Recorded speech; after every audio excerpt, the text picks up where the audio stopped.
When Jane Eyre was initially published, the many admirers of the novel did not know, though some suspected, that it had been written by a woman.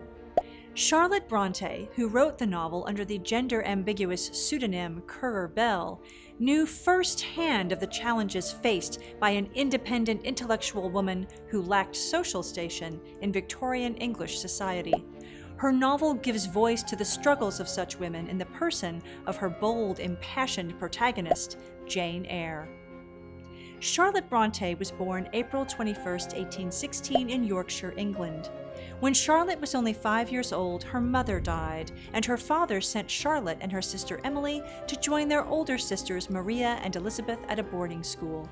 As they grew up, Charlotte, her younger sisters Emily and Anne, and their brother Branwell entertained each other writing stories about imaginary lands. Charlotte taught at a school and briefly served 2 families as a governess, but the work did not appeal to her. Charlotte and her sisters decided to open their own school.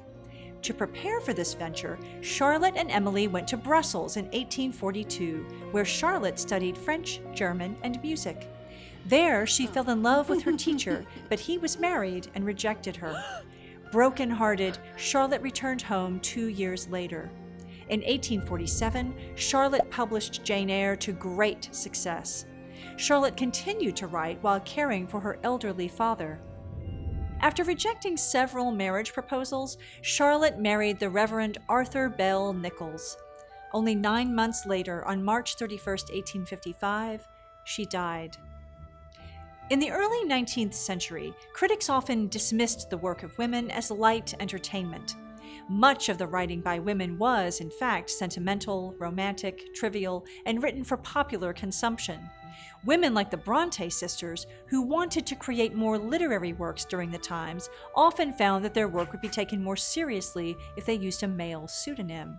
Jane Eyre was written during the Victorian era, which was a time of immense economic growth resulting from the Industrial Revolution, expansion of the British Empire, and increasing democratization. Still, the era had sharp divisions between the classes. At the top were the nobility and the aristocrats. Next were the wealthy entrepreneurs, who were able to interact with the aristocrats. Last were the lower classes, which included servants, governesses, farmers, blacksmiths, and so on. Members of the lower classes had to abide by strict rules of behavior in the presence of aristocrats. Servants were to do their work quietly, and even governesses carried an in-between status.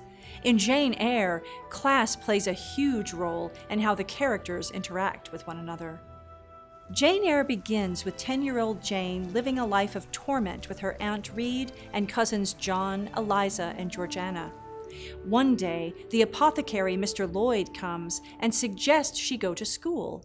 A few months later, Jane goes to Lowood Institute, a poor orphan school. She makes friends with Helen Burns, who teaches Jane to control her passions.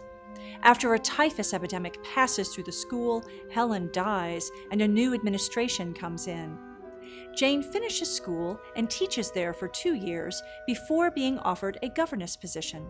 She takes the post and moves to Thornfield, where she falls in love with Mr. Rochester.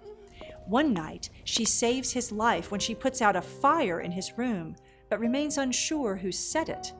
Mr. Rochester tells her that a servant, Grace Poole, was responsible. Jane is called back to her aunt's estate because Aunt Reed is dying. On her deathbed, Aunt Reed tells Jane she does not regret the way she treated her. She reveals that her uncle, John Eyre, has been trying to find Jane to adopt her and leave her his fortune. Mrs. Reed told him that Jane was dead. When Jane returns to Thornfield, Mr. Rochester reveals that he is secretly in love with her. He asks her to marry him. Jane accepts and they go to get married. However, the marriage is interrupted by a lawyer, Mr. Briggs, who claims Rochester is already married. Rochester admits that he married a madwoman and brings everyone back to Thornfield to reveal his wife Bertha, living on the 3rd floor, cared for by Grace Poole. Jane forgives him, but flees Thornfield and ends up destitute. Mary, Diana, and St. John Rivers take her in, and St. John gets her a job teaching in their town. Eventually, he asks her to marry him and move to India, but she does not want to marry him because they are not in love. One day, he reveals to her a letter from Mr. Briggs, who is trying to find Jane so that she can claim her inheritance. It is revealed that the Rivers siblings are Jane's cousins. One night, she thinks she hears Rochester's voice calling her name, and she goes to Thornfield. However, the manor is in ruins as Bertha had set a fire and jumped to her death. Jane visits Rochester, who is now blind and handicapped, and they agree to marry. 10 years later, they have a son, Rochester's sight has been partially restored, and everyone is happy. Significant symbols in the novel include fire, which represents passion, destruction, comfort, and regeneration; the madwoman, who represents hidden, shameful secrets; dreams, which serve as omens of change in parts of Jane Eyre; and moonlight, which signals a change is about to take place in Jane's life. The themes include passion, channeled passion versus uncontrolled passion, gender and class, which determine the opportunities characters are provided, religion and self-control, following Christian scripture to protect against risks of the uncontrolled passions. Reader, I married him.